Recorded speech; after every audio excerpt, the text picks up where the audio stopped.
नमस्कार दोस्तों, स्वागत है आप सभी साथियों का एक स्मार्ट स्टडी पर। तो साथियों, आरआरबी ग्रुप डी एग्जाम 2026 के लिए जिसका पेपर आपका 3 अगस्त से स्टार्ट है, 21 अगस्त तक पेपर चलेगा। और देखिए, आज आपको पूरे 100 क्वेश्चंस करवाएंगे, क्योंकि ये 2500 क्वेश्चन का जो सीरीज है जो आपको 25 दिन में कंप्लीट करवा रहे हैं, ये आज आपके 500 क्वेश्चन कंप्लीट हो जाएंगे। 5 क्लास आपका हो जाएगा। यहाँ डे 4 आपको दिख रहा है, लेकिन पहले ही मैंने एक क्लास करा दिया था, वो क्लास मिलाकर आज आपके 5 क्लास हो जाएंगे और 500 क्वेश्चन आप कर लोगे।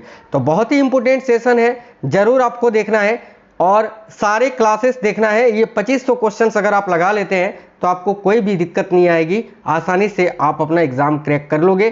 करंट अफेयर्स की बात करें तो डेली मैं आपको 100 क्वेश्चंस करवा रहा हूं, पिछले 18 महीने का संपूर्ण करंट अफेयर्स। इससे बाहर कोई भी क्वेश्चन आपका नहीं आएगा। क्लास आपको दोनों ही देखने हैं। चलिए तो शुरू करते हैं। वीडियो के डिस्क्रिप्शन में टेलीग्राम और व्हाट्सएप चैनल का आपको लिंक मिल जाएगा, जरूर ज्वाइन और फॉलो कर लेना।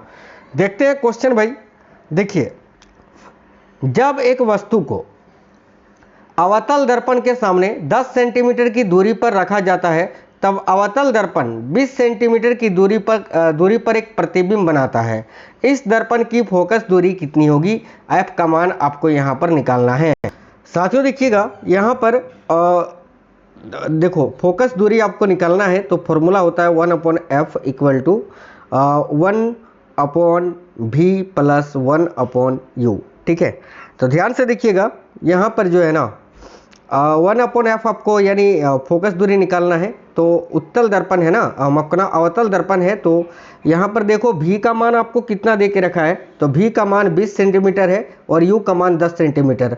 तो 1/v यानी 20, तो यहाँ पर अवतल दर्पण है इसलिए -20 लेंगे, और यहाँ पर जो है ना प्लस फिर 1/u, u का मान हमेशा नेगेटिव में होता है तो 10 लेंगे।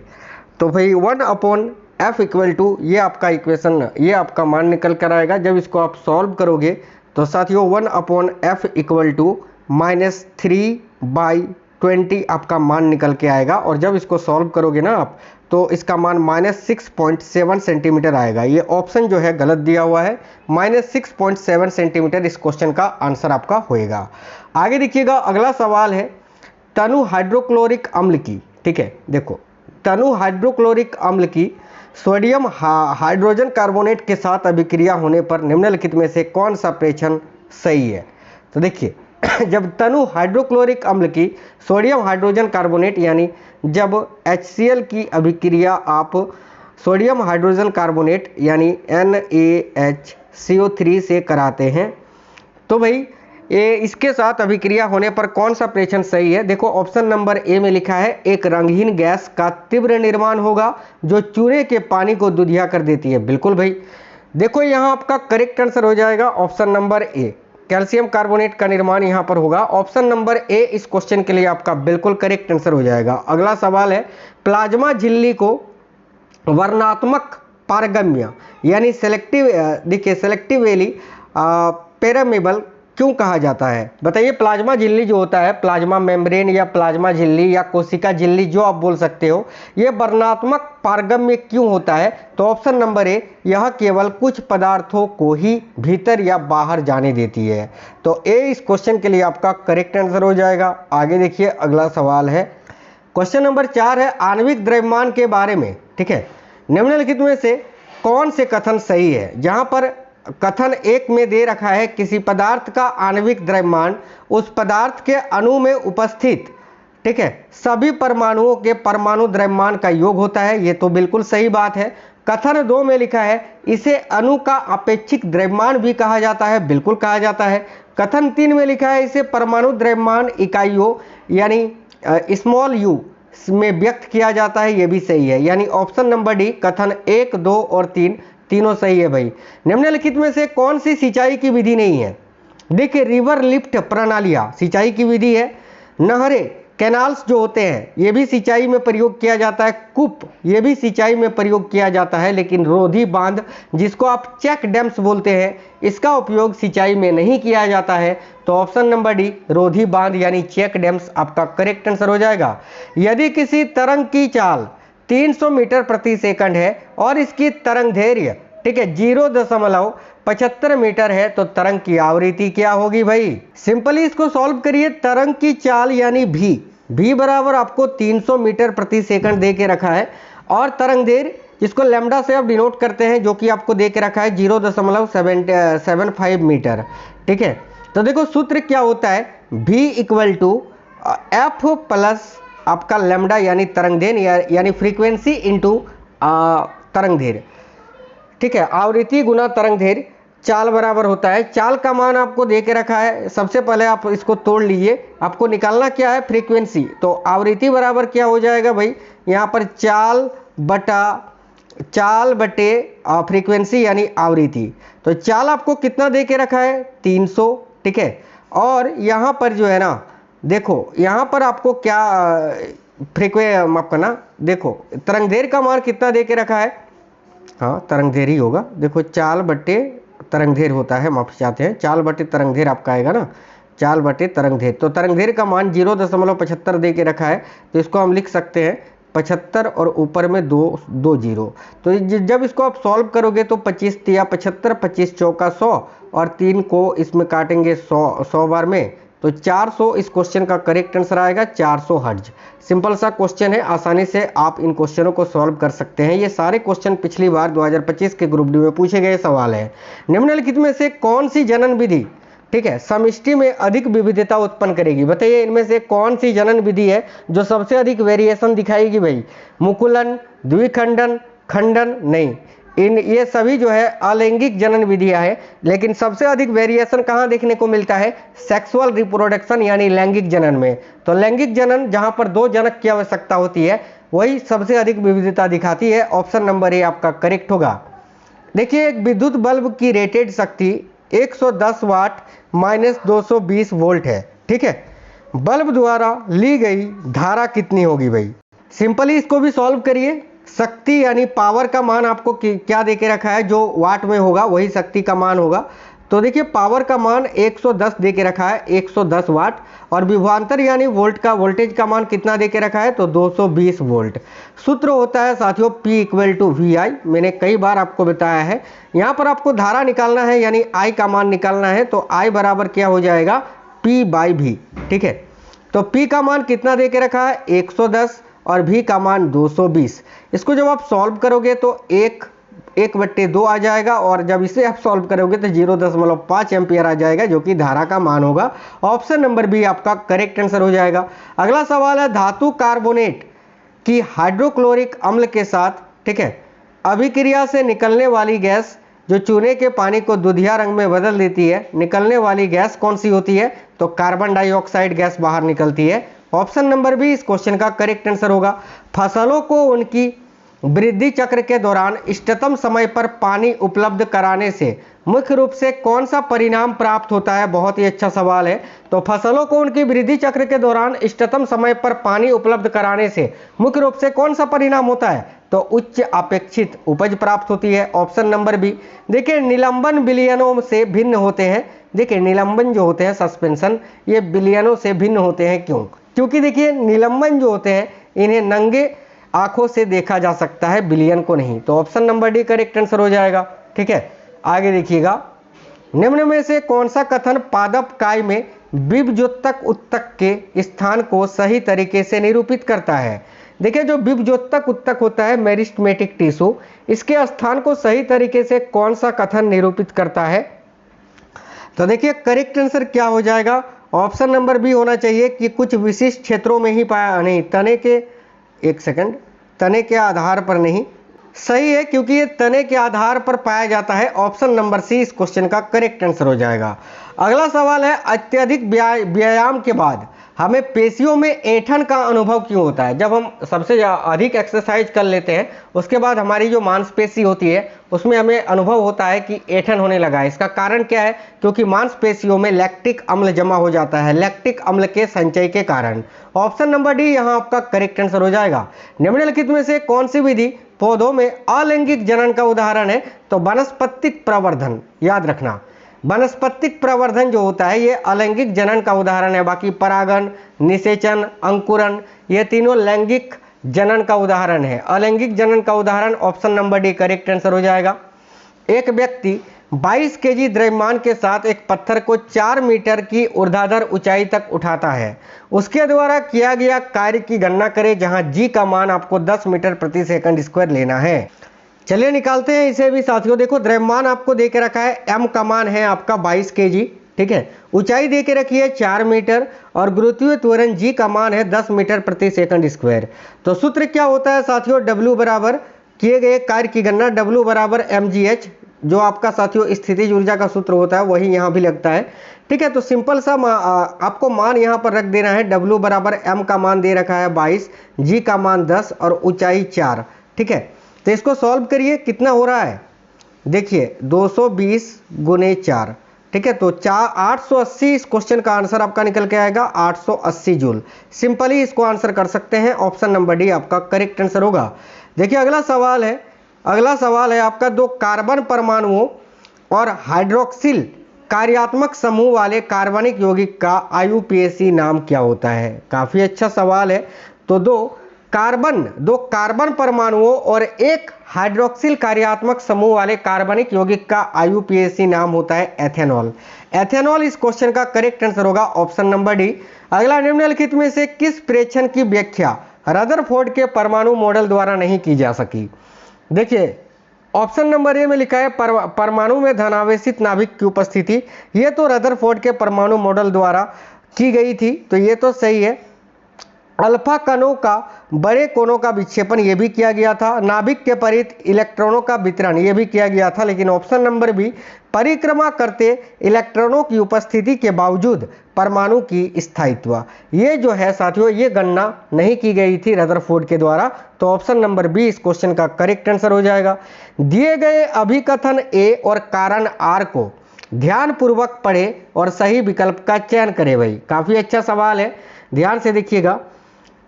ये जो अभिकथन है इसमें लिखा गया है, मेंडल ने अपने प्रयोग के लिए मटर के पौधे को इसीलिए चुना क्योंकि उन्हें उगाना आसान था और उनमें विशिष्ट विपरीत गुण पाए जाते थे, जो कि बिल्कुल सही है। आर लिखा हुआ है कि मटर के पौधे अलैंगिक रूप से जनन करते हैं, जिसमें मेंडल आसानी से संकरों को नियंत्रित कर पाते थे, ये गलत लिखा हुआ है। यानी ऑप्शन नंबर ए करेक्ट होगा कि ए सत्य है लेकिन आर गलत है।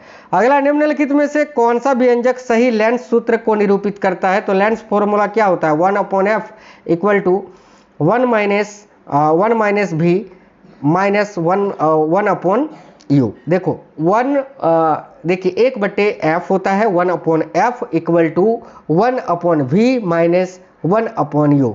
दर्पण फॉर्मूला में बस सिंपली इसकी माइनस की जगह पर प्लस लग जाता है और लेंस फॉर्मूला में माइनस होता है यहाँ पर बीच में, ठीक है। तो देखो कौन से ऑप्शन में है, ऑप्शन नंबर सी में है, यही आपका आंसर हो जाएगा। अगला सवाल है, जब वायुरोधी ढक्कन, देखो जब वायुरोधी ढक्कन वाली एक खाली प्लास्टिक की बोतल को जल से भरी बाल्टी में गहराई तक ढकेला जाता है तो अधोमुखी धक्के यानी डाउनवर्ड पुश का प्रतिरोध करने वाला वर्धमान ऊर्ध्वगामी बल क्या कहलाता है। भाई तो इसको उत्प्लावन या उत्प्लावक बल कहा जाता है। Option number B correct answer होगा। अगला सवाल है, एलिफेटिक कार्बन यौगिकों में बनने वाले आबंध की प्रकृति कैसी होती है। बहुत ही अच्छा सवाल है। एलिफेटिक कार्बन यौगिकों में बनने वाले आबंध की जो प्रकृति होती है यह होती है सहसंयोजक। Option number D.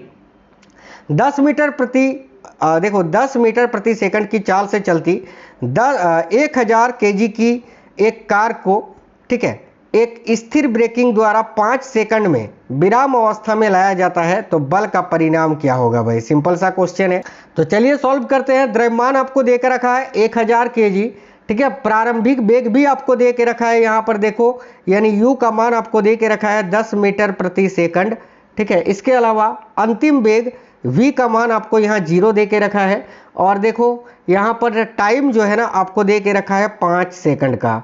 तो सबसे पहले त्वरण आपको निकालना पड़ेगा ना, इसमें त्वरण आपको निकालना पड़ेगा, तब ना बल का मान आप निकालोगे। F equal to m into a निकालोगे ना, उसके लिए तो आपको त्वरण चाहिए। और त्वरण आप कैसे निकालते हो, त्वरण फाइनल माइनस इनिशियल, यानी देखो अंतिम चाल या अंतिम वेग हम कह सकते हैं जो कि दे के रखा है 0 और प्रारंभिक वेग कितना दे के रखा है 10, ठीक है। माइनस देखो 0 माइनस 10 बाई आपको टाइम कितना दे के रखा है 5, तो इसका मान कितना आ जाएगा -2, ठीक है। -2 मीटर प्रति सेकंड स्क्वायर, यही आपका एक्सेलेरेशन का मान निकल के आएगा। अब निकलिए F equal to m into a, जो कि क्या निकल के आएगा, तो m इंटू ए, जहाँ पर m का मान आपको दे के रखा है कितना, तो देखो 1000 kg, 1000 गुने एक्सेलेरेशन का मान कितना आया था, तो -2 मीटर प्रति सेकंड स्क्वायर। जब इसको आप सॉल्व करोगे तो -2000 आएगा, और -2000 आएगा तो -2000 क्या दर्शाएगा, तो माइनस चिन्ह, ऋणात्मक चिन्ह आपको यही बताता है कि बल की दिशा जो है या बल की गति जो है वो विपरीत दिशा में लग रहा है। तो यह माइनस प्लस का झमेला नहीं था, आपको सिंपली 2000 न्यूटन आंसर करना था, ऑप्शन नंबर बी। अगला, यदि किसी चालक, देखो यदि किसी चालक में धारा की दिशा उत्क्रमित कर दी जाए तो उस पर लगने वाले बल की दिशा क्या हो जाएगी। बहुत ही अच्छा सवाल है। यदि किसी चालक में धारा की दिशा उत्क्रमित कर दी जाए तो उस पर लगने वाला जो बल होगा, बल की दिशा होगी, वो क्या हो जाएगी भाई, तो वो भी उत्क्रमित हो जाएगी ना। देखो ध्यान से देखिएगा साथियों, यहाँ पर यदि किसी चालक में धारा की दिशा को उत्क्रमित यानी उलट दिया जाए, उत्क्रमित यानी उलट दिया जाए, ठीक है, तो उस पर लगने वाला चुंबकीय बल की दिशा भी उलट जाएगी यानी उत्क्रमित हो जाएगी। तो ऑप्शन नंबर बी यहाँ भी आपका करेक्ट आंसर हो जाएगा, याद रखेंगे। देखिए अगला सवाल है, यदि कोई वस्तु बिंदु ए से बिंदु बी जो कि 50 मीटर पूर्व तक जाती है और 10 सेकंड में बिंदु ए पर वापस आ जाती है तो इसका औसत वेग क्या होगा। तो भाई देखिएगा, औसत वेग बराबर क्या होता है, कुल दूरी बटे कुल समय, कुल दूरी बटे कुल समय, ठीक है। तो यहाँ पर क्या आंसर निकल के आएगा साथियों, देखो यदि कोई वस्तु बिंदु ए से ठीक है 50 मीटर पूर्व की ओर, 50 मीटर जो है आपका ये किस दिशा में जा रहा है, पूर्व की ओर जा रहा है 50 मीटर, ठीक है, और 10 सेकंड में ये वापिस आ जा रहा है, 10 सेकंड में ये वापिस कहाँ पर आ रहा है, यहीं पर आ जा रहा है, ए पर वापस आ जाती है, तो इसका औसत वेग क्या होगा। भाई यहाँ पर कुल दूरी तो क्या है, देखो 50 मीटर गया और 50 मीटर वापस भी आ गया, यानी कुल दूरी 0 हो गया, समय आपका कुल समय 10 सेकंड लग रहा है, तो ओवरऑल इसका मान आपका 0 आएगा, 0 मीटर पर सेकंड। विस्थापन ही नहीं हुआ है कुछ ना, कोई दूरी ही नहीं तय की है, जितना गया उतना तो वापस भी आ गया ना। अगला देखो, अगला क्वेश्चन है, डिटर्जेंट निम्नलिखित में से किस में कार्य कर सकते हैं। देखो डिटर्जेंट जो होते हैं ना, ये कठोर और मृदु जल दोनों में ही कार्य कर सकते हैं भाई। निम्नलिखित में से बेकिंग सोडा का सामान्य उपयोग क्या है, बताइए बेकिंग सोडा का सामान्य उपयोग इनमें से क्या है। तो अल्कोहल के साथ अभिक्रिया करके साबुन बनाना नहीं, जीवाणु अपघटन को रोकना नहीं, अतिरिक्त आमाशयी अम्ल को उदासीन करना, बिल्कुल ऑप्शन नंबर सी इस क्वेश्चन का करेक्ट आंसर हो जाएगा। अगला, निम्नलिखित में से कौन सा एंजाइम पाचन क्रिया के दौरान आमाशय में स्रावित होता है। आमाशय यानी आपके पेट में स्रावित होने वाला पाचक एंजाइम इनमें से कौन सा है, तो देखो पेप्सिन, पेप्सिन इस क्वेश्चन का करेक्ट आंसर हो जाएगा, ठीक है, जो आमाशय में ही स्रावित होता है, बिल्कुल करेक्ट आंसर हो जाएगा ऑप्शन नंबर ए, पेप्सिन। अगला सवाल है, एक विद्यार्थी दूर रखी वस्तु को स्पष्ट रूप से नहीं देख सकता है लेकिन आराम से किताब पढ़ सकता है, किताब आराम से पढ़ रहा है यानी निकट की वस्तु वो स्पष्ट रूप से देख सकता है, दूर की नहीं। तो जब निकट की देख सकता है दूर की नहीं तो क्या होता है, निकट दृष्टि दोष यानी myopia, option number D correct answer हो जाएगा। आगे देखो, आजकल सड़कों को पक्का करने के लिए डामर के स्थान पर निम्नलिखित में से किस पेट्रोलियम उत्पाद का उपयोग किया जाता है, तो बिटुमेन का, बायो बिटुमेन का, याद रखना। देखिए किसी गर्म वस्तु को हाथ से स्पर्श करने पर मनुष्य अपना हाथ तुरंत हटा लेता है, क्यों।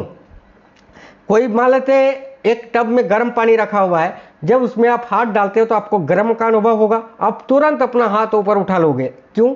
देखो करेक्ट आंसर होगा ऑप्शन नंबर सी, मनुष्य स्पर्श के उद्दीपन के प्रति संवेदनशील होता है, ऑप्शन नंबर सी इस क्वेश्चन के लिए करेक्ट आंसर होगा। पुष्पी पौधों में लैंगिक जनन की प्रक्रिया में स्त्री केसर की प्राथमिक भूमिका क्या होती है, बहुत ही अच्छा सवाल है। तो पुष्पी पौधों में लैंगिक जनन की प्रक्रिया में स्त्री केसर की प्राथमिक भूमिका होती है पराग ग्रहण करना तथा निषेचन के लिए बीजांडों को आश्रय देना। देखो ऑप्शन नंबर बी इस क्वेश्चन का करेक्ट आंसर हो जाएगा। एक बंदूक क्षैतिज दिशा में गोली दागती है, निम्नलिखित में से कौन सा कथन सही है। ए में लिखा है बंदूक पर गोली पर लगने वाले बल के बराबर विपरीत दिशा में बल लगेगा, बिल्कुल, जिसको आप क्रिया प्रतिक्रिया का नियम कहते हैं, ऑप्शन नंबर एक करेक्ट आंसर हो जाएगा। घरेलू विद्युत परिपथ के संबंध में कौन सा कथन गलत है, ये में लिखा है सभी उपकरण समानांतर क्रम में संयोजित होते हैं, ये तो सही है। एक फ्यूज परिपथ को अतिधारा से बचाता है, ये भी सही है। प्रत्येक उपकरण से प्रभावित धारा समान होती है, नहीं, ये गलत है। प्रत्येक उपकरण से प्रभावित होने वाली धारा समान थोड़ी होती है, ये गलत है। विद्युतीय तार में सदैव एक फ्यूज संयोजित रहता है, ये भी सही है। ऑप्शन नंबर सी गलत है, तो ऑप्शन नंबर सी इस क्वेश्चन का करेक्ट आंसर होगा। 150 केजी द्रव्यमान वाली एक कार, ठीक है, 36 किलोमीटर प्रति घंटा की चाल से चल रही है भाई, ठीक है। तो इसकी चाल को 72 किलोमीटर प्रति घंटा तक बढ़ाने के लिए आवश्यक कार्य की मात्रा कितनी होगी? बहुत ही अच्छा सवाल है। देखो ये अच्छा सवाल है। यहाँ पर साथियों द्रव्यमान का मान 150 केजी आपको दे के रखा है, ठीक है। प्रारंभिक चाल यानी u का मान 36 किलोमीटर प्रति घंटा दे के रखा है, और आपको v अंतिम चाल यानी v का मान भी दे के रखा है 72 किलोमीटर प्रति घंटा, ठीक है। तो इसके लिए आवश्यक कार्य की मात्रा कितनी होगी? इसके लिए हम एक सूत्र लगाते हैं, W बराबर half m into V2 minus V1 का स्क्वायर, ठीक है, माफ करना यार, v square minus you square लगाते हैं, v square minus you square, ठीक है। तो चलिए इसको सॉल्व करते हैं। 1/2 द्रव्यमान कितना दे के रखा है? 150 केजी, और यहाँ पर v स्क्वायर आपको करना है, तो v स्क्वायर यानी v का मान अंतिम वेग 72 दे के रखा है ना आपको, यहाँ पर देखो 72 दे के रखा है ना साथियों। तो एक सेकंड, सबसे पहले इसको मीटर प्रति सेकंड में आपको बदलना है, तो 72 को मीटर प्रति सेकंड में बदलने के लिए 5/18 से गुना करना पड़ेगा, यानी 20 मीटर प्रति सेकंड ये निकल के आएगा, और ये आपका कितना निकल के आएगा? 10 मीटर प्रति सेकंड, ठीक है। तो यहाँ पर v का स्क्वायर यानी 20 का स्क्वायर 400 माइनस 10 का स्क्वायर 100, ठीक है, यही आपका आएगा। और इसको जब आप काटोगे तो 75 आएगा, यानी 75 गुने यहाँ पर कितना आएगा? 300। तो 75 गुने 300 आपका कितना होता है? 22,500 जूल इस क्वेश्चन का आंसर होगा, ऑप्शन नंबर डी। अच्छा सवाल है, याद रखना। आगे देखिए, अधिकांश कार्बनिक यौगिकों में किस प्रकार का आबंधन पाया जाता है? तो भाई देखिए, जो अधिकांश कार्बनिक यौगिक होते हैं उनमें किस प्रकार का आबंधन पाया जाता है? देखिए करेक्ट होगा सहसंयोजक, option number B correct answer होगा। किसी धातु के निष्कर्षण की विधि किस पर निर्भर करती है? तो ऑप्शन नंबर सी अभिक्रियाशीलता श्रेणी में उसकी स्थिति पर, ऑप्शन नंबर सी करेक्ट होगा। बोर का मॉडल केवल किस पर लागू होता है? तो बोहर का जो मॉडल है याद रखना केवल हाइड्रोजन पर लागू होता है, ऑप्शन नंबर डी करेक्ट होगा, हाइड्रोजन। निम्नलिखित में से किस विकल्प को वंशागति के नियमों के निर्माण में मेंडल की सफलता का कारण माना जा सकता है? तो ऑप्शन नंबर ए, वह एक सुशिक्षित वैज्ञानिक थे, ए आपका करेक्ट आंसर हो जाएगा। रेलवे ने भी इसका आंसर यही दिया है। अगला, यदि आप किसी गैस पर दाब डालते हैं तो अंतराण्विक अवकाशों और बलों पर क्या प्रभाव पड़ता है? बताइए, काफी अच्छा सवाल है। ए में लिखा है अंतराण्विक अवकाश घटते हैं और अंतराण्विक बल बढ़ते हैं, बिल्कुल यही आपका करेक्ट आंसर होगा, ऑप्शन नंबर ए। यदि आप किसी गैस पर दाब डालते हैं तो देखिए अंतराण्विक अवकाश जो होंगे वो घटेंगे और अंतराण्विक बल ये बढ़ेंगे भाई, ऑप्शन नंबर एक करेक्ट होगा। निम्नलिखित में से कौन सा कथन सही है?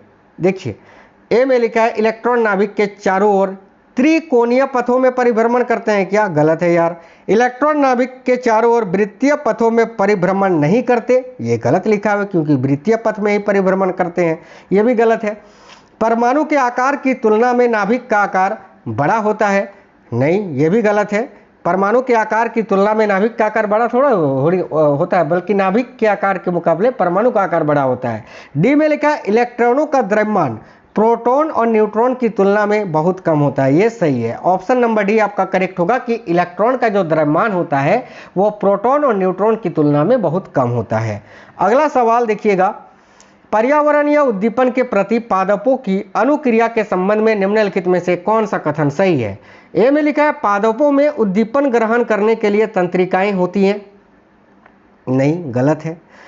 कुछ पादप स्पर्श के उद्दीपन के प्रति अनुक्रिया कर सकते हैं, बिल्कुल, ऑप्शन नंबर बी जिसको कंपाणु कुंचन गति कहा जाता है, ऑप्शन नंबर बी जैसे कि छुई मुई का पौधा, ऑप्शन नंबर बी इस क्वेश्चन का करेक्ट आंसर होगा। अगला है श्वेत प्रकाश कांच के एक प्रिज्म पर तिर्यकतः आपतित होता है, निम्नलिखित में से कौन सा कथन सही है? देखिए, जब श्वेत प्रकाश कांच के एक प्रिज्म पर, ठीक है, तृतीयकता आपतित होता है तो उससे संबंधित कौन सा कथन सही है? एक में लिखा हुआ है, ठीक है, एक में लिखा हुआ है कि लाल रंग का विचलन अधिकतम होता है, भाई गलत लिखा हुआ है। दो में लिखा है प्रिज्म से गुजरते समय बैंगनी रंग की चाल सबसे कम होती है, ये सही है। तीसरे नंबर पर लिखा हुआ है आपका कि बैंगनी रंग का अपवर्तनांक न्यूनतम होता है, गलत, क्योंकि बैंगनी रंग का अपवर्तनांक जो है ना सबसे अधिक होता है, अपवर्तनांक सबसे कम लाल रंग का होता है। अब देखो चौथे नंबर पे लिखा है लाल रंग का अपवर्तनांक न्यूनतम होता है, बिल्कुल ये सही है, यानी 2 और 4 सही है, तो ऑप्शन नंबर सी इस क्वेश्चन का करेक्ट आंसर होगा। अनुदैर्ध्य तरंग में क्या होता है? देखिए जो ध्वनि तरंगे होती हैं उनको अनुदैर्ध्य तरंग कहा जाता है, और अनुदैर्ध्य तरंग में क्या होता है, कण आगे पीछे दोलन करते हैं भाई। Option number D. कौन सी अधातु धातुओं की तरह चमकता है या प्रदर्शित करती है? तो देखो आयोडीन। आयोडीन के अलावा यहां पर अगर ग्रेफाइट होता तो वो भी आपका आंसर होता। मादा जनन तंत्र के किस भाग में अंड यानी शुक्राणु द्वारा निषेचित होता है? तो फेलोपियन ट्यूब यानी डिंब वाहिनी नली में। Option number B. एक ब्लॉक 0.25 मीटर स्क्वायर क्षेत्रफल वाले पृष्ठ पर 500 न्यूटन का प्रणोद यानी थ्रस्ट लगाता है, तो देखिए यहां पर जो है ना ब्लॉक द्वारा लगाया गया दाब क्या होगा? बहुत ही अच्छा सवाल है, ध्यान से देखिएगा, सिंपल सा सवाल भी है।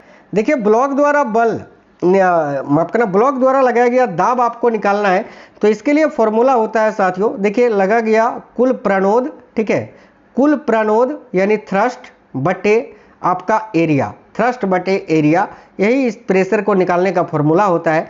तो देखिए यहाँ पर टोटल थ्रस्ट कितना लग रहा है, तो 500 न्यूटन का, और एरिया आपको कितना दे के रखा है, 0.25 मीटर स्क्वायर, तो यहाँ पर 25 लिखेंगे, और जब पॉइंट हटाएंगे तो ऊपर में 2 जीरो आएगा। जब इसको आप सॉल्व करोगे तो 25 चौका 100, ठीक है, और 4 पंजे 20, यानी आपका 2000 न्यूटन मीटर स्क्वायर आपका मान निकल के आ जाएगा। Option number A. देखिएगा अगला सवाल है, पादपों में वृद्धि केवल विशिष्ट क्षेत्रों में ही क्यों होती है? पादपों में वृद्धि केवल विशिष्ट क्षेत्रों में ही होती है, क्यों? देखिए ऑप्शन नंबर सी, क्योंकि विभज्योतक केवल विशिष्ट क्षेत्रों में ही स्थित होती है, अभी मैंने बताया था आधार में। ऑप्शन नंबर सी आपका करेक्ट होगा।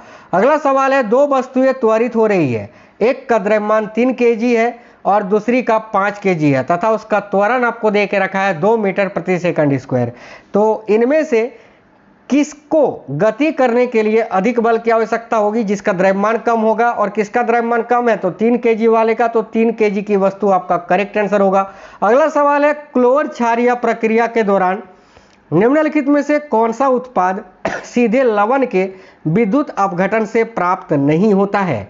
तो देखो कैथोड पर हाइड्रोजन गैस ये तो प्राप्त होता है, एनोड पर क्लोरीन गैस ये प्राप्त होता है भाई क्लोर क्षार प्रक्रिया में, सोडियम हाइड्रोक्साइड का विलयन भी प्राप्त होता है, लेकिन कैथोड पर निक्षेपित सोडियम धातु ये प्राप्त नहीं होता है, तो ऑप्शन नंबर डी आपका करेक्ट होगा। कौन सा नियम है जो धारावाही लूप के अंदर चुंबकीय क्षेत्र की दिशा निर्धारित करने में मदद करता है? तो याद रखना दाहिने हाथ के अंगूठे का नियम। ऑप्शन नंबर सी करेक्ट होगा। निम्नलिखित में से कौन सी धातु कमरे के तापमान पर द्रव अवस्था में पाई जाती है? याद रखना ब्रोमीन। अगला ब्रिक्काणु यानी नेफ्रॉन में कौन से पदार्थ चयनात्मक रूप से पुनः अवशोषित होते हैं? तो देखिए ब्रिक्काणु यानी नेफ्रॉन में कौन से पदार्थ हैं जो चयनात्मक रूप से पुनः अवशोषित हो जाते हैं? तो ग्लूकोज, अमीनो अम्ल और जल। Option number A. अगला सवाल है, निम्नलिखित में से कौन सा इथेनॉल का सामान्य नाम है? तो भाई इथेनॉल का सामान्य नाम होता है एथिल अल्कोहल। देखिए एथिल अल्कोहल, एथेनॉल का सूत्र होता है C2H5OH, याद रखना। अगला सवाल देखिए, जब किसी परिपथ में धारा को दोगुना कर दिया जाता है तो प्रतिरोध को स्थिर रखते हुए प्रतिरोधक में व्ययित शक्ति कितनी हो जाती है? तो जब किसी परिपथ में धारा को दोगुना कर दिया जाता है तो प्रतिरोध को स्थिर रखते हुए प्रतिरोधक में जो व्ययित शक्ति होती है ये भी दोगुनी हो जाती है ना? नहीं, ये दोगुनी कैसे? धारा दोगुनी हो रहा है तो प्रतिरोधक 4 गुनी हो जाएगी। ऑप्शन नंबर सी करेक्ट होगा, 4 गुनी। निम्नलिखित में से क्या जंतु कोशिकाओं में उपस्थित नहीं होता है? तो जंतु कोशिकाओं में न्यूक्लियस होता है, प्लाज्मा झिल्ली होता है, साइटोप्लाज्म होता है, क्लोरोप्लास्ट नहीं होता है। क्लोरोप्लास्ट केवल पादप कोशिकाओं में होता है। अगला सवाल है, स्कूल कैंपस की सफाई करते समय विद्यार्थियों को जब निम्नकरणीय अपशिष्ट को पृथक करने के लिए कहा जाता है? निम्नलिखित में से किसे जब निम्नकरणीय बिन में डाला जाना चाहिए। तो जैव निम्नीकरणीय, गैर जैव निम्नीकरणीय नहीं, जैव निम्नीकरणीय, तो कांच की बोतल ये तो भाई नॉन बायोडिग्रेडेबल है। पॉलीथीन बैग ये भी नॉन बायोडिग्रेडेबल है। एक कुचला हुआ कोल्ड ड्रिंक का कैन ये भी नॉन बायोडिग्रेडेबल है। लेकिन लकड़ी की पेंसिल का छिलन ये जो है आपका बायोडिग्रेडेबल है, यानी जैव निम्नीकरणीय है। तो ऑप्शन नंबर ए इस क्वेश्चन का करेक्ट आंसर होगा। एक प्रकाश सघन माध्यम ए से विरल माध्यम बी की ओर यात्रा कर रहा है। माध्यम ए के सापेक्ष बी के अपवर्तनांक की इकाई क्या होगी? देखिएगा करेक्ट आंसर इस क्वेश्चन के लिए आपका हो जाएगा कोई इकाई नहीं होगी भाई, ऑप्शन नंबर डी। अगला सवाल है, मानव नर गुणसूत्र का निम्नलिखित में से कौन सा युग्म है जो आमाप में बेमेल होता है? तो मानव नर गुणसूत्र का निम्नलिखित में से कौन सा युग्म है जो आमाप में बेमेल यानी अलग होता है? तो देखिए, अलिंग सूत्र का 13वां युग्म नहीं, अलिंग सूत्र का 20वां युग्म नहीं, अलिंग सूत्र का प्रथम युग्म नहीं, लिंग गुणसूत्र। लिंग गुणसूत्र जो कि एक जोड़ी होती है, जो कि क्या ये जो है साथियों आपका बेमेल होता है भाई, बिना मेल का होता है XY में। तो ऑप्शन नंबर सी इस क्वेश्चन का करेक्ट आंसर होगा। विद्युत धारा के कारण किसी चालक में उत्पन्न ऊष्मा को क्या कहा जाता है? बहुत ही अच्छा सवाल है। तो विद्युत धारा के कारण किसी चालक में उत्पन्न ऊष्मा को जूल का तापन कहा जाता है। ऑप्शन नंबर डी करेक्ट होगा। एक साइकिल चालक एक समान वृत्तीय गति करते हुए अपनी गति की दिशा में एक सेब को फेंकता है। सेब किस प्रकार में, किस रूप में गति करेगा? तो देखो करेक्ट होगा ऑप्शन नंबर बी, स्थिर। एक सेकंड, देखो उस बिंदु पर यह वृत्तीय पथ के स्पर्श रेखीय पथ में गति करेगा। तो ऑप्शन नंबर बी करेक्ट होगा। अगला है, सूक्ष्मदर्शी से देखने पर प्रत्येक कोशिका में इनमें से कौन सी आकृति दिखाई देगी? तो कोशिका झिल्ली दिखाई देती है, ये आपको याद रखना है। जब सूक्ष्म जीव से आप प्रत्येक कोशिका में देखते हैं तो क्या दिखाई देती है? प्रत्येक कोशिका में बोला है, तो भाई याद रखना ऑप्शन नंबर डी। ये सब दिखाई दे चाहे ना दे, आपको कोशिका झिल्ली दिखाई देगी, क्योंकि प्रत्येक कोशिका में पूछा है। अगला सवाल देखिएगा, बोहर के परमाणु मॉडल के अनुसार परमाणु में इलेक्ट्रॉन क्या होते हैं? तो बोहर के परमाणु मॉडल के अनुसार परमाणु में जो इलेक्ट्रॉन होते हैं ना, देखो ऑप्शन नंबर बी, स्थिर वृत्तीय कक्षाओं में घूमते हैं और इन कक्षाओं में रहते हुए ऊर्जा का विकिरण नहीं करते। बी करेक्ट आंसर होगा। निम्नलिखित में से कौन सी धातु अपनी निम्न अभिक्रियाशीलता के कारण प्रकृति में मुक्त अवस्था में पाए जाने की सबसे अधिक संभावना रखती है? तो भाई याद रखना गोल्ड, सोना। देखिए एक वस्तु को स्मॉल यू, ठीक है, आपका स्मॉल यू वेग से ऊर्ध्वाधर ऊपर की ओर फेंका जाता है, तो गुरुत्वाकर्षण के प्रभाव में त्वरण क्या होगा? तो देखिए गति की दिशा के विपरीत कार्य करेगा ये। ऑप्शन नंबर एक करेक्ट आंसर होगा। अगला सवाल है, एक रेलगाड़ी सीधी पटरी पर 54 किलोमीटर प्रति घंटा की चाल से चल रही है। यह 150 मीटर चलने के बाद रुक जाती है, तो इसके त्वरण का परिणाम क्या होगा? तो इसका त्वरण आपको यहाँ पर निकालना है। देखिए यहाँ प्रारंभिक वेग आपको यू का मान दे के रखा है 54 किलोमीटर प्रति घंटा, तो इसको मीटर प्रति सेकंड में जब आप बदलोगे साथियों, तो 54 इसको जो मीटर प्रति सेकंड में आपको बदलना है, तो 5/18 से गुना करना पड़ेगा। 18 तिया 54 और 5 तिया 15, तो 15 मीटर प्रति सेकंड तो आपका यू का मान निकल के आएगा। अंतिम वेग यानी वी का मान आपको 0 मीटर प्रति सेकंड दे के रखा है, और दूरी यानी एस का मान आपको दे के रखा है 150 मीटर। ठीक है, तो इसके त्वरण का परिणाम आपको निकालना है। तो गति का तीसरा समीकरण आपको यहाँ पर लगाना है, और गति का तीसरा समीकरण होता है साथियों v² बराबर u² प्लस 2as। ठीक है, तो लगाइए v² यानी v का मान तो 0 है, तो 0 का स्क्वायर 0 आएगा। u का मान 15 है, ठीक है, तो 15 का स्क्वायर कितना होता है? 225 होता है, प्लस 2as। ठीक है, 2a का मान तो आपको निकालना ही है ना, तो 2 गुने a गुने s का मान कितना दे के रखा है? तो 150 मीटर। ठीक है, तो यहाँ इसको सॉल्व करिए, तो सॉल्व करोगे तो इधर आपका हो जाएगा कितना?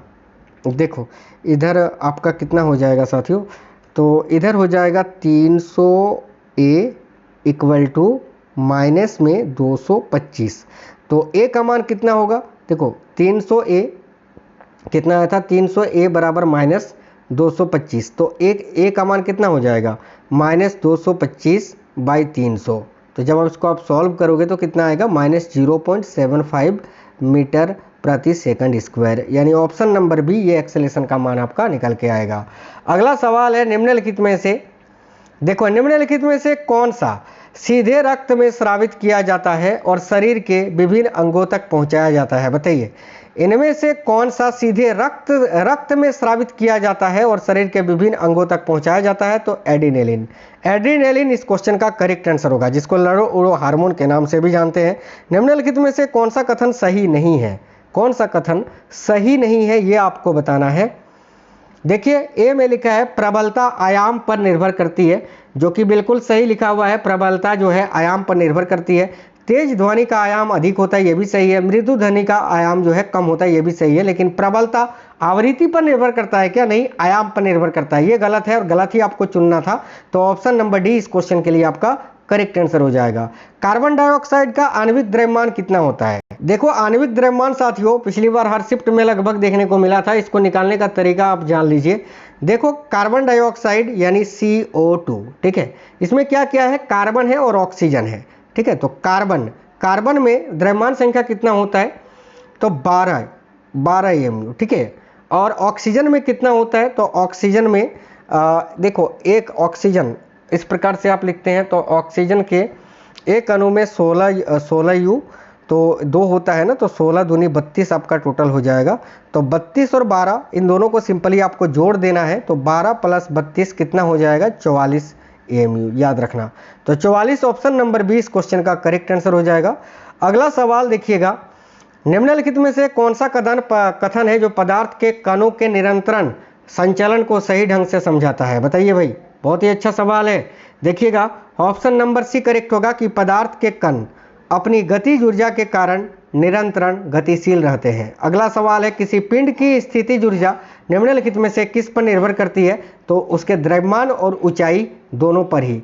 स्थितिज ऊर्जा का सूत्र याद रखना, जो साथियों पोटेंशियल एनर्जी होती है, इसका सूत्र होता है mgh, याद रखना, ठीक है, जो कि द्रव्यमान, ऊंचाई और गुरुत्वीय त्वरण पर निर्भर करता है। अगला सवाल है, स्वपरागण की तुलना में पर परागण का प्रारंभिक लाभ क्या होता है? बताइए। ए में लिखा है आनुवांशिक विविधताएं लाता है, जिससे संतति के जीवित रहने की संभावना बढ़ जाती है। यही आपका करेक्ट आंसर होगा, ऑप्शन नंबर ए। निम्नलिखित में से कौन सा यौगिक शुष्क बूझे चूने पर क्लोरीन की क्रिया द्वारा निर्मित होता है? तो शुष्क बूझा हुआ चूना यानी कैल्शियम हाइड्रोक्साइड पर जब क्लोरीन की अभिक्रिया कराते हैं तो क्या निर्मित होता है? याद रखना, विरंजक चूर्ण CaOCl2, ठीक है। अगला सवाल देखिएगा, जब कोई अम्ल किसी धातु हाइड्रोजन कार्बोनेट के साथ अभिक्रिया करता है तो किन उत्पादों का निर्माण होता है? तो देखिए जब कोई भी अम्ल हो, यह धातु हाइड्रोजन कार्बोनेट के साथ अभिक्रिया करता है, ठीक है, तो किन उत्पादों का निर्माण होता है? देखिएगा करेक्ट आंसर होगा लवण का, जल का और carbon dioxide gas. Option number B इस क्वेश्चन का करेक्ट होगा। एक कार चालक घर पर अवतल दर्पण का उपयोग सेविंग दर्पण के रूप में करता है, ठीक है। यदि उसका चेहरा दर्पण के पास रखा जाए तो प्रतिबिंब कैसा बनेगा? दर्पण के पास रखने पर, पास यानी सामने रखा जाएगा, तब कैसा बनेगा भाई? तो आभासी, सीधा और आवर्धित। Option number A correct answer होगा, याद रखना। परिपक्व होने पर एक जीव छोटे छोटे टुकड़ों में टूट जाता है, जो नए जीवों में विकसित होते हैं। इस प्रक्रिया को क्या कहते हैं? तो फ्रेगमेंटेशन यानी खंडन, विखंडन नहीं, खंडन। Option number C. किसी धातु को अभिक्रियाशीलता श्रेणी में कॉपर के ठीक ऊपर रखा जाता है। बताइए किस धातु को रिएक्टिविटी सीरीज में कॉपर के ठीक ऊपर में रखा जाता है? तो इनमें से कौन सी धातु है? तो लेड जो होता है ये कॉपर के ठीक ऊपर होता है, याद रखना। लेड करेक्ट आंसर होगा, ऑप्शन नंबर बी। अगला है, देखिए HNO3 नाइट्रिक अम्ल का आणविक द्रव्यमान 53 परमाणु द्रव्यमान इकाई है। तो ऑक्सीजन परमाणु का द्रव्यमान क्या है? तो इसमें ऑक्सीजन का परमाणु, देखिए ऑक्सीजन के एक अणु में कितना होता है? अभी मैंने आपको बताया था ना, 8 दूनी 16, ठीक है, 16 होता है। तो 3, तो 16 तिया कितना होता है? 48 AMU आपका आंसर आएगा, ऑप्शन नंबर डी। सिंपल सा क्वेश्चन है। अगला सवाल है द्रव्यमान वाली, देखो द्रव्यमान वाली एक वस्तु, ठीक है, द्रव्यमान वाली, यहाँ पर यार देखो द्रव्यमान वाली एक वस्तु केवल द्रव्यमान वाली है, हाँ ठीक है। द्रव्यमान वाली एक वस्तु प्रारंभ में वेग से गतिमान है। वस्तु की गति की विपरीत दिशा में एक नियत बल लगाया जाता है तो वस्तु का अंतिम वेग कितना होगा। अब देखिए इस क्वेश्चन को जो है ना, इस क्वेश्चन को आप निकाल सकते हैं। अंतिम वेग, यार इस क्वेश्चन में थोड़ा सा कुछ छूट रहा है, यहाँ पर द्रव्यमान कुछ होना चाहिए। इस क्वेश्चन को छोड़ते हैं, इसको बाद में देखते हैं, ठीक है। इस क्वेश्चन को अभी स्किप करते हैं। चलिए आगे देखिएगा। निम्नलिखित में से कौन सा पदार्थ बिना ज्वाला के जलता है, बताइए। इनमें से कौन सा पदार्थ है जो बिना ज्वाला के साथ जलता है, तो भाई चारकोल, ऑप्शन नंबर डी। अगला, जब प्रकाश की किरण विरल माध्यम से सघन माध्यम में जाती है तो क्या होता है। जब प्रकाश की किरण विरल माध्यम से सघन माध्यम में जाती है तो ये अभिलंब की ओर मुड़ती है। ऑप्शन नंबर बी करेक्ट होगा, अभिलंब की ओर मुड़ती है। अगला, जब कोई वस्तु भूमि के निकट स्वतंत्र रूप से गिरती है तो उसकी गति की दिशा क्या होगी। तो जब कोई वस्तु भूमि के निकट स्वतंत्र रूप से गिरती है तो उसकी गति जो है ये गति की दिशा समान रहेगी, याद रखना समान रहती है, ऑप्शन नंबर ए। अगला सवाल है मिमोसा पुडिका। देखिए मिमोसा पुडिका की पत्तियों को छूने पर वे किस क्रिया विधि के कारण मुड़ जाती है भाई। देखिए करेक्ट आंसर हो जाएगा ऑप्शन नंबर बी, ठीक है। पत्ती कोशिकाओं के जलांश में परिवर्तन के कारण, यानी ऑप्शन नंबर बी इस क्वेश्चन के लिए आपका करेक्ट आंसर हो जाएगा। किसी तत्व की परमाणु संख्या क्या दर्शाती है। किसी भी तत्व की जो परमाणु संख्या होती है उस तत्व में मौजूद प्रोटॉन की संख्या की, परमाणु में प्रोटॉन की संख्या को दर्शाता है, option number D correct answer होगा। एक कण विराम अवस्था से गति करना शुरू करता है और एक समान त्वरण से गति करता है। निम्नलिखित में से कौन सा विकल्प कण के लिए सही वेग समय ग्राफ को दर्शाता है। तो ऑप्शन नंबर डी, धनात्मक ढलान के साथ मूल बिंदु से होकर गुजरने वाली एक सरल रेखा भाई। अगला सवाल है साथियों, सभी द्विविस्थापन अभिक्रियाओं में एक उभयनिष्ठ विशेषता यह है कि, बताइए सभी द्विविस्थापन अभिक्रिया यानी सभी डबल डिस्प्लेसमेंट रिएक्शन में एक उभयनिष्ठ विशेषता होती है, वो कौन सी है। तो ऑप्शन नंबर बी, दो धातु लवणों के बीच धातु आयनों का आदान प्रदान होता है इसमें। देखिए option number B correct answer होगा। जब दो भिन्न प्रकार के पदार्थों के कणों की अंतर्निहित यादृच्छिक गति के कारण मिश्रित होते हैं तो इस प्रक्रिया को क्या कहा जाता है। इसको डिफ्यूजन यानी विसरण कहा जाता है। निम्नलिखित में से कौन सा कथन हाइड्रा जैसे जीवों में मुकुलन की प्रक्रिया का सही वर्णन करता है। तो हाइड्रा में जो जनन होता है मुकुलन विधि से होता है, बर्डिंग मेथड से होता है। कौन सा कथन सही रूप से वर्णन कर रहा है। ए में लिखा है, एक मुकुल नियमित कोशिका विभाजन के कारण एक उभार के रूप में बनता है और परिपक्व होने पर अलग हो जाता है। बिल्कुल यही तो मुकुलन की विधि है, ऑप्शन नंबर ए करेक्ट होगा। निम्नलिखित में से कौन सा कोशिकांग है जो कोशिकीय प्रजनन में मदद करता है। बताइए भाई कौन सा कोशिकांग है जो कोशिकीय प्रजनन में मदद करता है। बहुत ही अच्छा सवाल है। देखिए करेक्ट होगा न्यूक्लियस यानी नाभिक।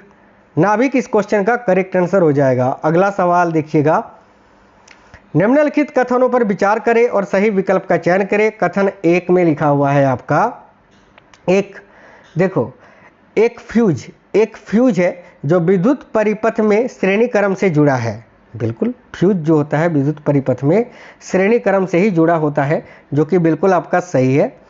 जब विद्युत धारा सुरक्षित सीमा से अधिक हो जाती है तो फ्यूज का तार पिघल जाता है, ये भी सही है यार। ऑप्शन नंबर सी कथन एक और दो दोनों ही सही है। अगला सवाल है, न्यूरॉन अर्थात तंत्रिका उत्तक में कौन सा भाग है जो प्रोटीन संश्लेषण के लिए जिम्मेदार होता है। तो याद रखना निश्चल कणिकाएं। ऑप्शन नंबर डी इस क्वेश्चन का करेक्ट आंसर हो जाएगा। जब किसी वस्तु की ऊंचाई दोगुनी कर दी जाए तो उसकी स्थितिज ऊर्जा क्या होगी। देखिए जब किसी वस्तु की ऊंचाई को दोगुना कर दिया जाए तो उसकी स्थितिज ऊर्जा भी दोगुनी हो जाएगी, क्योंकि स्थितिज ऊर्जा देखो किस पर निर्भर करती है। तो भाई द्रव्यमान पर, गुरुत्वीय त्वरण पर और ऊंचाई पर। तो ऊंचाई को दोगुनी कर दिया जाएगा तो उसकी स्थितिज ऊर्जा भी दोगुनी हो जाएगी। अगला सवाल देखिए, अगला सवाल है, कोशिका विभाजन की वह विधि जिसके द्वारा जनन कोशिकाओं को गैर जनन कोशिकाओं की तुलना में डीएनए की आधी मात्रा में प्राप्त होती है, क्या कहलाती है। तो इसको मियोसिस कहा जाता है, यानी अर्धसूत्री विभाजन।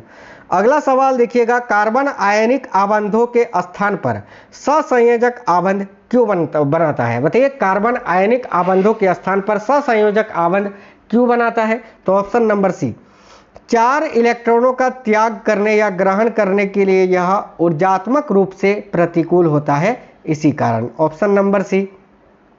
जब कैल्शियम ऑक्साइड जल के साथ अभिक्रिया करता है तो कौन सा उत्पाद बनता है? कैल्शियम ऑक्साइड जब जल के साथ अभिक्रिया करता है तो कौन सा उत्पाद बनता है भाई? देखो करेक्ट आएगा, कैल्शियम हाइड्रोक्साइड बनता है ना, calcium hydroxide. Option number 1 correct answer है। अगला है, पिछले 10 वर्षों में शहर में प्लास्टिक कचरे में बहुत ज़्यादा वृद्धि हुई है, लोगों की कौन सी आदत इसका सबसे बड़ा कारण है?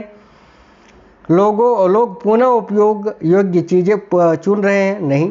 प्लास्टिक बैग पर प्रतिबंध लगा दिया गया है, नहीं। लोग लंबे समय तक चलने वाली वस्तुओं के स्थान पर डिस्पोजल वस्तुओं का उपयोग अधिक कर रहे हैं, बिल्कुल ये सही होगा, ऑप्शन नंबर सी।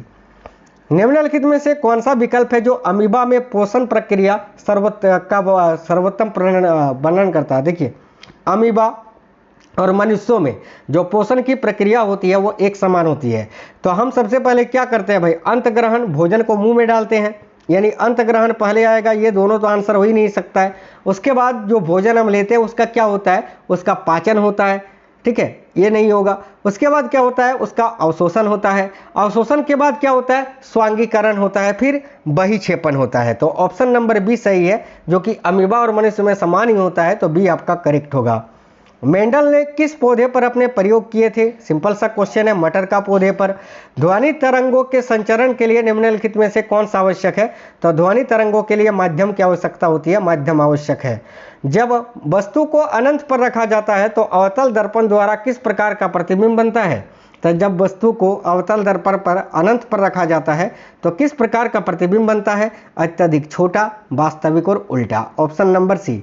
एक विशिष्ट प्रतिरोधक परिपथ में बैटरी द्वारा प्रदाय की गई विद्युत ऊर्जा क्या हो जाती है? तो एक विशिष्ट प्रतिरोधक परिपथ में बैटरी द्वारा प्रदाय या प्रदान की गई जो विद्युत ऊर्जा होती है वो ऊष्मा के रूप में पूर्णतः व्ययित होती है। याद रखना, ऊष्मा के रूप में पूर्णतः ये व्ययित हो जाती है जब एक विशिष्ट प्रतिरोधक परिपथ में बैटरी द्वारा प्रदाय की गई या प्रदान की गई विद्युत ऊर्जा क्या होती है? ऊष्मा के रूप में पूर्णतः व्ययित होती है भाई। ऑप्शन नंबर डी इस क्वेश्चन का करेक्ट आंसर हो जाएगा।